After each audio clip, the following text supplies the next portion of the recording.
대장동 변호사 불리면서이 법사위원회에서 정청래 함께 증인이나 또는 참고인에게 마구 공격했던 인물이 있습니다.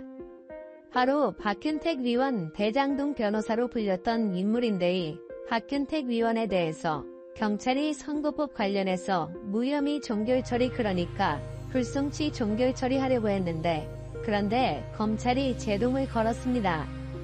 다시 수사하라는 겁니다. 선거법 사법에 관해서는 검찰과 경찰이 협의해서 그래서 수사를 하고 있습니다. 대과거의 태계미를 보니까 4.1 총선을 앞둔 예 후보 시절에 광주 재계한 인터넷 언론 기자를 자신의 사무실 직원으로 채용했다고 합니다. 그리고 선거에 유리한 기사를 쓰게 한 의혹이 있다. 그래서 이런 고발장을 받고 박균택 입건해서 수사를 왔습니다. 광산경찰서가 조사한 내용들입니다. 그런데 최근에 광리지검은 박균택 위원에 대한 공직선거법 위반 고발 사건을 수사 중인 광주광산경찰서에 대해서 제수 요청을 했습니다. 광산경찰서가 해당 사건에 대해서 불송치 의견을 검찰에 전달하자 검찰에서 재수사 요청을 한 겁니다. 그러니까 이거를 보면이 혐의만 보더라도 지금 굉장히 중요해 보입니다. 인터넷 기사를 자기 사무실에 차용해 가지고 만약에 이게 자기에 유리한 기사를 썼다고 하면 이거야말로 여론 조작이 아닐까. 그런데 왜 광주 광산경찰서는 여기에 불송치 결정을 했던 것이다. 경찰이 불송 송치 결정이라고 하는 것은 해당 사건을 경찰 조사 단계에서 마무리하는 것입니다. 그래서 혐의 없음 종결이 가까운 효력을 갖게 되는데 공직선거법 위반 수사는 일반적인 형사사건의 수사와는 다르게 검찰과 경찰이 사전 협의를 하면서 송치 여부 등을 진행하게 됩니다. 그런데 검찰이 볼 때는 이게 아주 중하다는 겁니다.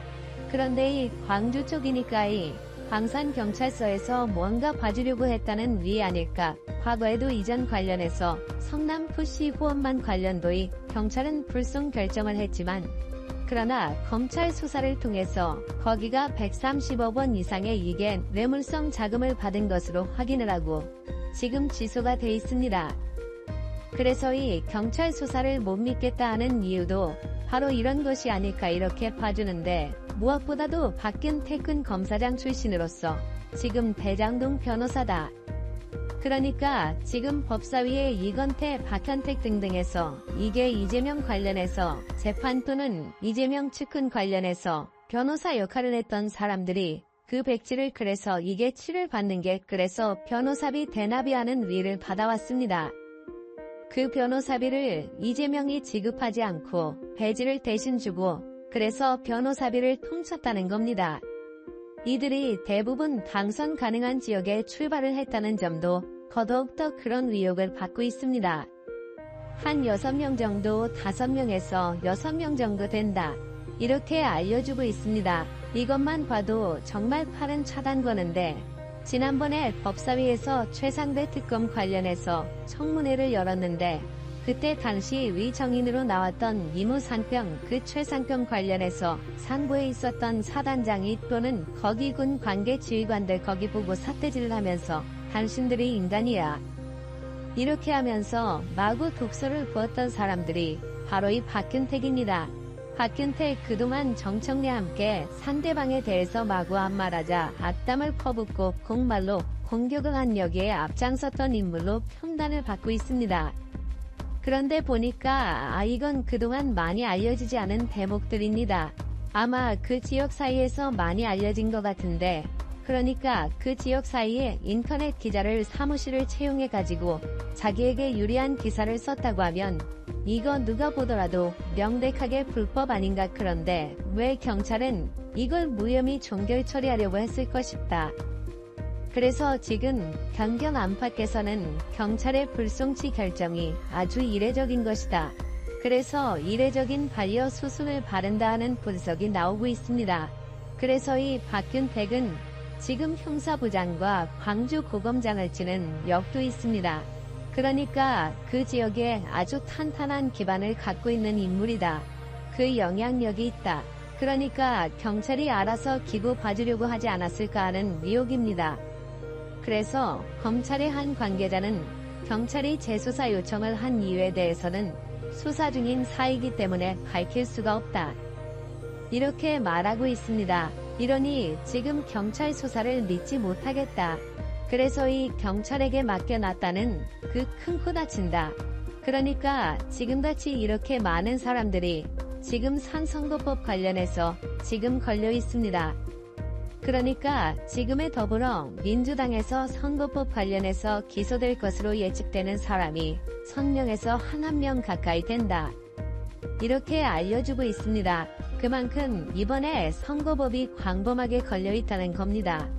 후보가 많고 또 공천을 많이 했고 당선이 많이 됐기 때문에 그래서 더더욱 더 많다는 겁니다. 국민의힘보다 월등히 더 많다는 것을 알 수가 있습니다. 이 선거법은 귀에 대면 귀걸이, 코에 대면 코입니다. 그리고 선거법은 벌금 80만원, 70만원 그것까지는 이럴테면 100만원 이하면 선거가 걸려도 당선 무효형이 아닙니다. 선거법 해석은 너무나 자연적이 판사가 그냥 벌금 100만원 이렇게 하면은 당선 무효형이 돼버리고 90만원, 80만원 하면은 당선을 유지하고 있는 것입니다. 그래서 이걸 말하자면은 영장 실질 심사할 때와 마찬가지로 선거법도 판사의 재량권이 너무나 많다 하는 거 보니까 그래서 알아서이 검찰이 미리 이렇게 사건 종하려고 한 것 아닐까 하는 겁니다. 검찰이 제동을 걸었다는 것은 뭔가 큰 걸 잡았다 하는 것을 알 수가 있고 그래서 검찰이 재수선을 하게 되면 그래서 이 박준택도 배치가 날아가지 않을까 이렇게 보이는 겁니다. 지금 거부어 민주당에서 이렇게 지금 벌벌 떨고 있는 사람들이 선거법 말고도 본봉투 사건과 관련해서도 지금 7명이 투사를 받는데 그중에 6명이 배치를 갈고 있습니다. 이들도 지금 소환 통보를 받고 있는데 그동안에 선거를 하기 전에는 선거 끝나고 가겠다라고 했지만 막상 선거가 끝나고 나니까 안 가겠다. 버티고 있어서 그래서 한 사람 한 사람씩 지금 체포 동의안을 국회에 보낼 예정이다. 이렇게 알려주고 있습니다. 뿐만 아니라 이재명도 지금 관련해서 법화령 사용 관련해서 이재명, 김혜경이 나란히 소환 통보를 받았습니다. 역시 이재명도 그동안 자를 검찰에서 4개나 5개나 줬는데 다 무시하고 있다가 그래서 여론이 악화되니까 그래서 지금 전당대회가 시작되고 있으니까 전당대회 끝나오는데 하겠다. 이렇게 밝히고 있습니다. 전당대회 끝나면 또 내가 당 대표기 때문에 갈 시원이 없다. 그렇게 나오지 않을까? 이렇게 봅니다. 이 검찰은 지금 강력하게 법 집행을 하게 됩니다. 그동안 검찰이 많이 욕을 먹었던 부분들이 수사를 빨리 안 하고 그리고 강력하게 대범하게 수사를 하지 않고 그러다 보니까 이재명이나 조국이나 문재인 그리고 전 정부 이사들이 마음껏 활개치고 다니면서 배치를 달고 오히려 검찰 보고 탄핵은 하겠다. 그래서 바로 탄핵하겠다고 지금 검찰 관련된 자들을 나와나 검찰총장까지 지금 정인으로 불러 제 대통령실에서 윤 대통령과 한동훈 대표가 독대를 한 것이죠. 사실상 이렇게 독대를 한 사실이 알려지고 또 어제는 한동훈 대표의 지시죠. 사무총장이 서범수 사무총장이 당대표가 임명하는 모든 당직자들의 일괄 사표를 내라. 역시 정점식 겨냥한 것이죠. 정점식 정책위 의장도 사표를 해라라고 했는데 다른 당직자들은 모두 사표를 했습니다. 그런데 정식만 내지 않고 버티고 있습니다.